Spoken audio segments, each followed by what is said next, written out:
Audio Jungle.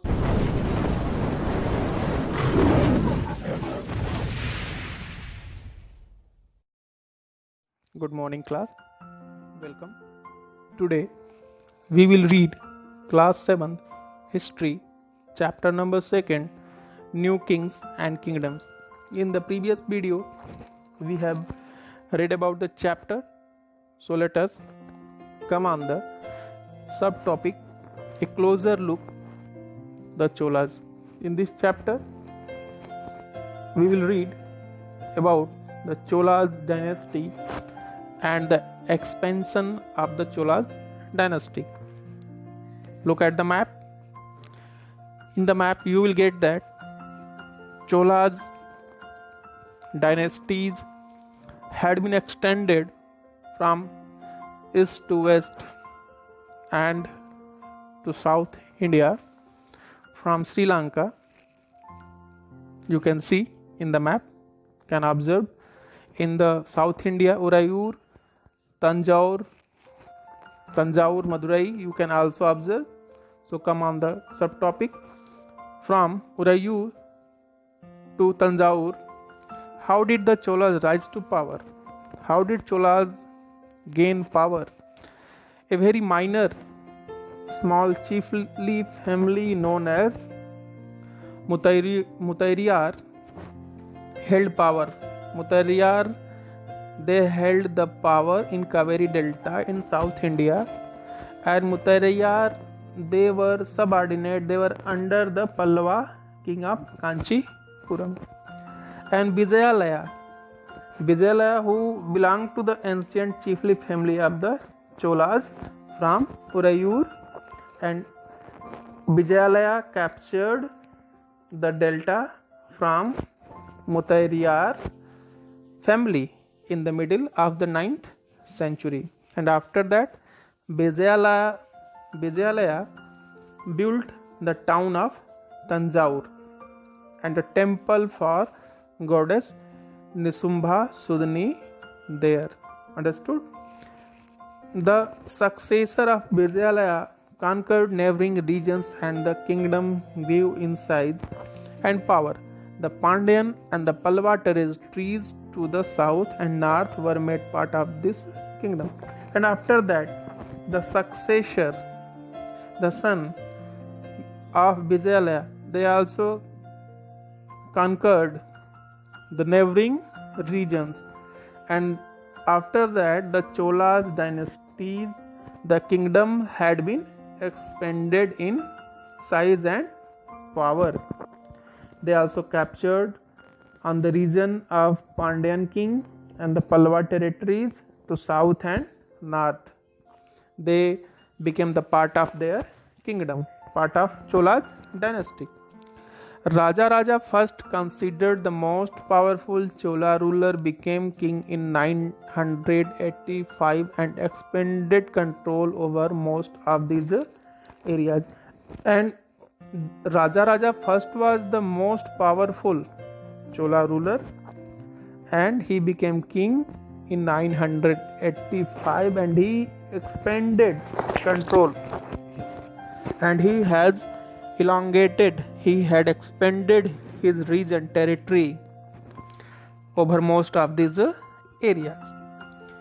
And he also reorganized the administration of the empire, Chola empire. He also managed the administration of Chola empire. And Raja's son Rajendra first continued his policies and even raided the Ganga Valley, Sri Lanka and countries of Southeast Asia, developing a navy for these expeditions. And Raja's first son Rajendra first also followed the policies of his father Raja, and he even also attacked on the Ganga Valley, the area that related to Ganga river, and he also attacked on Sri Lanka and countries of Southeast Asia. And he had developed a navy for this expedition. Understood? Naval army. So come on the next. Splendid temples and bronze sculpture. Splendid temples means magnificent, excellent temples, and bronze sculptures, and the images that were made, portrait that were made of, images that were made of what? Bronze. And what is bronze? Combination of tin and copper. The big temples of Tanjore and Gangaikonda, Cholapuram, built by Raja Raja and Rajendra, are architectural and sculptural marvels. And the big temples of Tanjore, Tamil Nadu, and Gangaikonda, Cholapuram, were built by whom? Raja Raja, by Chola dynasties, Raja Raja and his son Rajendra. And these temples were are prominent in architecture and in sculpture marvels. They are excellent, they are marvelous, wonderful temples according to architecture and sculpture. Chola's temples often became the nuclei of settlements which grew around them. These were centers of craft productions. Temples were also endowed with land by rulers as well as by others. And we know that Chola's temples often became the main center of settlements. People were living there, settled there. And the temples were the center of craft productions. Many craft persons were living there. A sculptor, often after that, bronze smith, blacksmith, goldsmith, many of them were living there, weavers. And temples were given land, endowed with land by rulers. Rulers also provided land to the temples, and others people also, they gave their land to the temples. And the produce of the land were going to maintain the temples, and for the person specialist who were working at the temple and who were often lived near it. Suppose that priests, garland makers, cooks, sweepers, musicians, dancers, etc. In other words, temples were not only places of worship, they were the hub of economic, social and cultural life as well. It means that we can say that the produce of the land were spent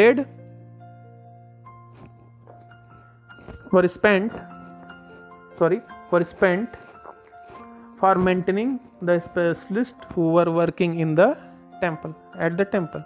Suppose that priests, garland makers, cooks, sweepers, musicians.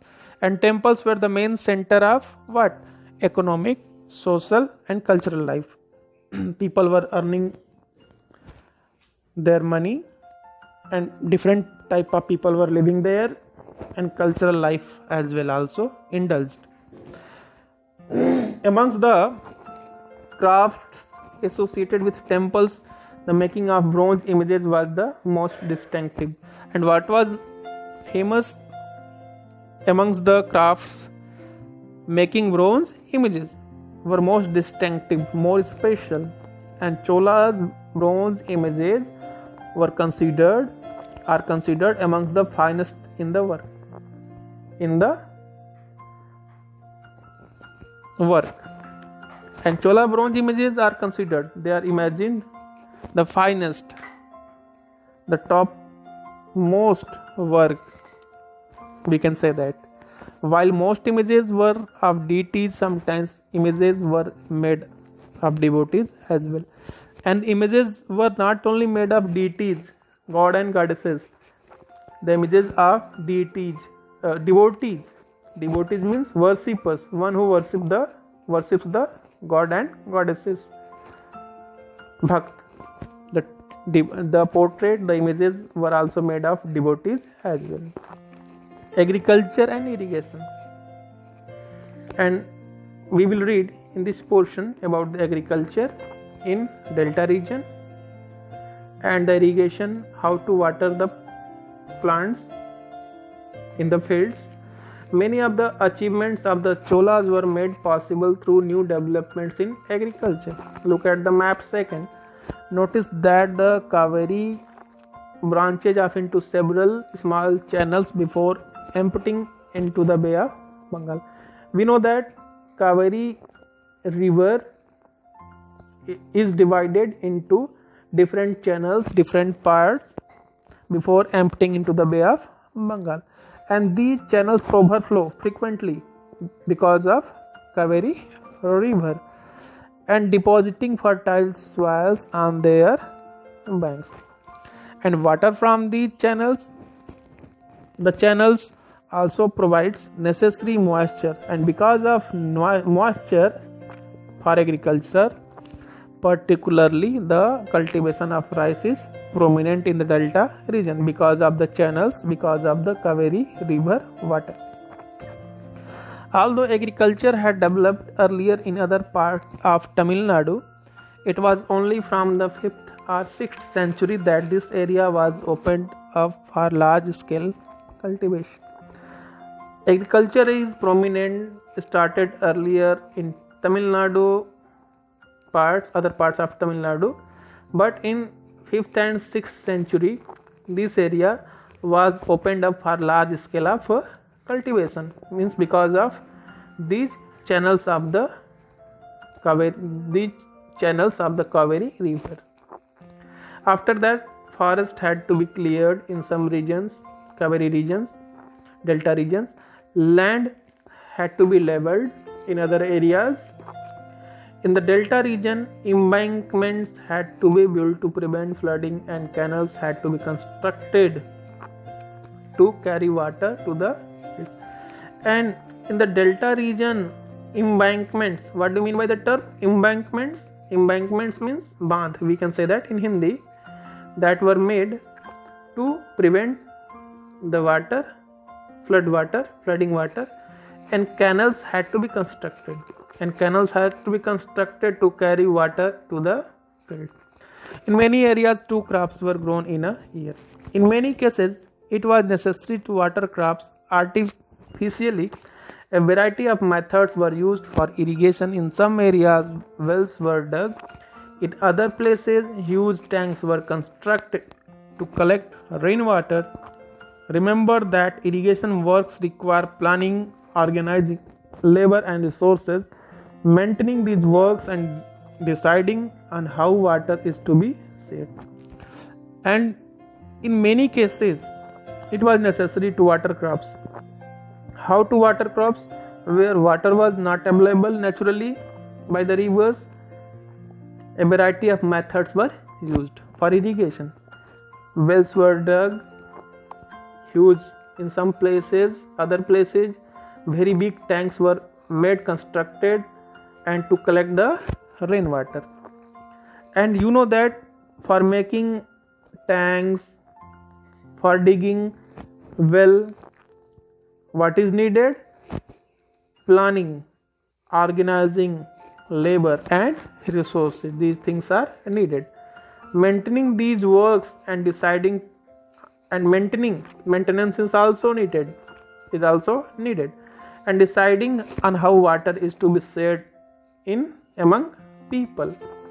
Most of the new rulers as well as people living in villages took an active interest in these activities. For maintaining, for planning, for organizing, people were also, as well as rulers and people of the villages were taking active interest in this activity to construct dams, to construct embankments, and also for digging wells, for making tanks. People as well as the rulers also took active interest. The administration of the empire. How was the administration organized? We will read. Settlements of peasants, settlements of farmers known as Ur became prosperous with the spread of irrigation agriculture. And as you are going to know about the term Ur means what? settlements of peasants, settlements of farmers, where farmers live, and they became prosperous, wealthy with the spread of irrigation agriculture. And groups of such villages formed larger units called Nadu. And groups of such villages, group of formed larger units, and these larger units are called Nadu. The village council and the Nadu performed several administrative functions. And village council and the Nadu, they performed several administrative functions, including dispensing justice and collecting taxes. Nadu and village council worked for maintaining justice and for collecting taxes. Rich peasants of the Velala caste exercised considerable control over the affairs of Nadu under the supervision of the central Chola government. And who was powerful? Rich peasants of the Velala caste, and the peasants who belonged to Velala caste in South India, Tamil Nadu region, they have more power, considerable control over the affairs of the Nadu and the supervision of the Chola government. The Chola kings gave some rich landowners titles like Muvend Velan. Velan are peasant serving three kings. Arayyar chief it is. As markers of respect and entrusted them with important offices of the state at the center.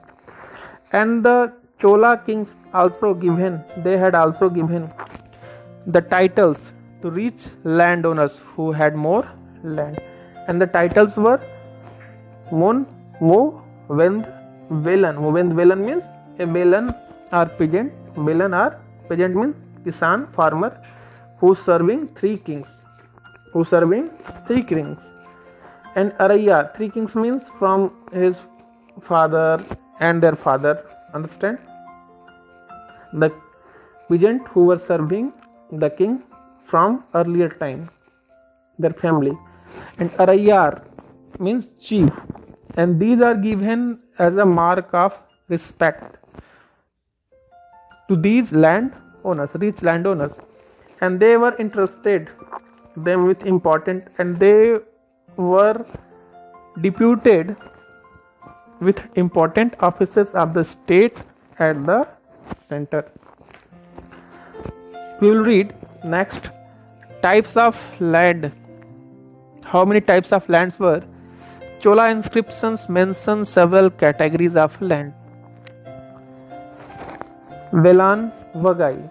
What is Velan Vagai? Land of non-Brahman peasant proprietors. The land which were not belong to Brahman farmers. Brahmadeya. And Brahmadeya means land gifted to Brahmanas. The land which were gifted to Brahmins by kings, rulers. Salavhoga, land of the maintenance of a school. And Devadana Tiru Namattu Kanni, land gifted to temples. Palichad Chandam, land donated to Jaina institutions. We have seen that Brahmins often received land grants or Brahmadeya. As a result, a large number of Brahmana settlements emerged in the Kaveri Valley as in other parts of South India. As we know that Brahmanas, they often got land by the rulers, and these lands were known as land grants, or these land grants were known as Brahmadeya. And because of this, most of the Brahmanas settled near the Kaveri Delta and in other parts of South India.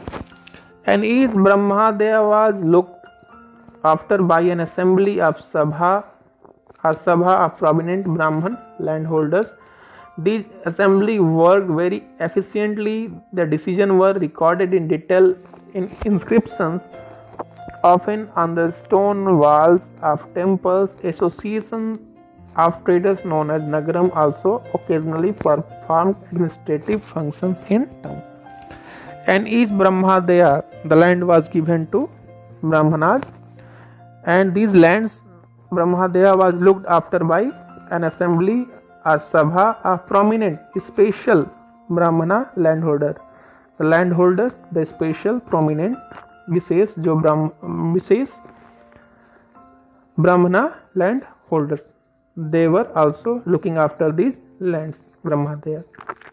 And these assemblies were working very efficiently, properly, aptly, and their decisions were recorded in detail. And the decisions were recorded in inscriptions, whatever discussed in the meeting. These are things mentioned in inscription, often on the stone walls of temples. Understand? Underline it. Associations of traders known as Nagaram also occasionally performed administrative functions in towns.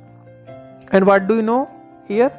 Association, group of traders known as Nagaram, and they also performed administrative function in town. Understand? Inscriptions from Uttara Merur in Chingalput district, Tamil Nadu provide details of the way in which the Sabha was organized. And there is a inscriptions that are here. Uttara Merur in Chingalput district, a place name is Uttara Merur in Chingalput district in Tamil Nadu, provides detail of the way in which the Sabha was organized. How the Sabha was organized we can know about by the inscription that is available in Uttara Merur in Chingalput district in Tamil Nadu. The Sabha had separate committees to look after irrigation work, garden temples, etc.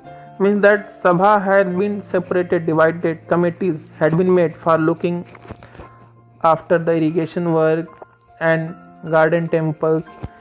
And name of those eligible to be members of these committees were written on small tickets of palm leaf. These tickets were put into an earthenware pot, from which a young boy was asked to take out the tickets one by one for each committee. And we know that the person who are eligible to be the members of these committees, their names were written on a small ticket of palm leaf. And the tickets were also took out from the earthen pot by a young boy asked to take out the tickets one by one for each committee. Understand? Inscriptions and text. Who could be a member of a Sabha? The Uttara Merur inscriptions lays down. All those who wish to become members of the Sabha should be owners of land from which land revenue is collected. First bet is that those who wanted to become the member of the Sabha, they must have land, and the land must be tax paid, where the land revenue is collect. They should have their own homes. They should have their own homes. They should be between 35 and 70 years of age. They should have knowledge of the Vedas. They should be well versed in administrative matters and honest. They must be well versed, means knowledgeable, skilled in administrative work, and they must be honest. If anyone has been a member of any committee in the last 3 years, he can't become a member of another committee. Anyone who has not submitted his accounts and those of his relatives can't contest the election. And who cannot be the member of the committee? If anyone has a member of any committee in the last 3 years, he can't become a member of another committee.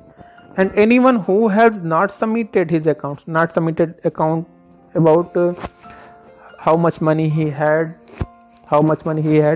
what is his property, or any account, submitted his accounts, and those of his relatives and those whose relatives are in committee can't contest the election. Understand? While inscriptions tell us about kings and powerful men, here is an excerpt from the Periya Puranam, a 12th century Tamil work which informs us about the lives of ordinary men and women. You can read it by yourself. And after that, it means that the chapter has been completed. So you must come on the question answer. Thanks for watching the video.